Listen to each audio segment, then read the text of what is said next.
এই আপনারা যারা ডিলেট ভোটার ছিলেন এবং আপনারা যে ট্রাইব্যুনালে আপিল করেছেন, হেয়ারিং তো চলছে, কিন্তু আপনারা সেটা কোনো কিছুই বুঝতে পারছেন না যে আপনাদের নাম আদৌ উঠছে কি উঠছে না। এই ব্যাপারে আপনারা অনেকেই অনেক ভিডিওতে আমাকে কমেন্ট করে জানিয়েছেন।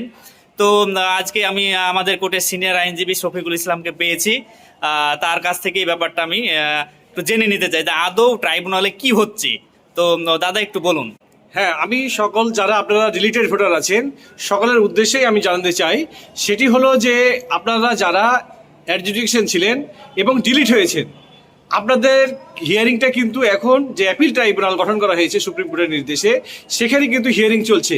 কিন্তু আপনারা যেটা বলছেন যে আমরা বুঝতেই পারছি না, বুঝতে না পারার কারণটাই হলো যে অন্যান্য কোর্টে যেভাবে ওপেন হিয়ারিং হয়, এই অ্যাপিল ট্রাইব্যুনালে কিন্তু ওপেন হিয়ারিংটা হচ্ছে না। অর্থাৎ তারা যে যে জেলার জন্য যে বিচারকগণ আছেন, সেই জেলাতে কিন্তু সেই বিচারকগণ তারা কিন্তু অ্যাপিলের কাজগুলো করছেন এবং তারা কিন্তু নিজস্ব কিন্তু তারাও কিন্তু তাদের যে ল্যাপটপ, সেই ল্যাপটপের মাধ্যমে কিন্তু কাজটা করছেন।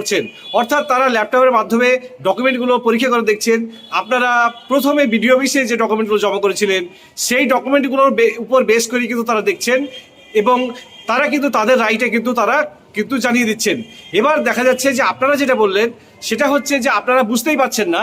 বুঝতে না পারার কারণটাই হলো যে এটা কিন্তু যারা বিচারক যারা আছেন, 19 জন বিচারক যারা আছেন আমাদের জেলা পশ্চিমবঙ্গের জন্য, তারা কিন্তু একটি রুমে বসে, মানে চার দেওয়ালের মধ্যে বসে কিন্তু তারা কাজটা করছেন।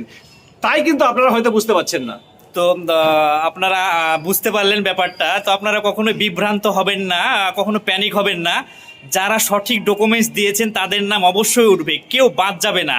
এবং যে সমস্ত ব্যক্তিগণ কোনো ডকুমেন্টসে ঘাটতি আছে কিংবা কোনো ডকুমেন্টস দিতে পারেননি বা নামের কোনো পরিবর্তন, পুরোনামই আলাদা হয়ে গিয়েছে, সেই সমস্ত ব্যক্তিদের কাছে শুধুমাত্র হিয়ারিংয়ের নোটিশ আসছে। তো আপনারা প্যানিক হবেন না, ধৈর্য ধরুন, একটু সময় লাগবে। হ্যাঁ, আপনি ঠিকই বলেছেন।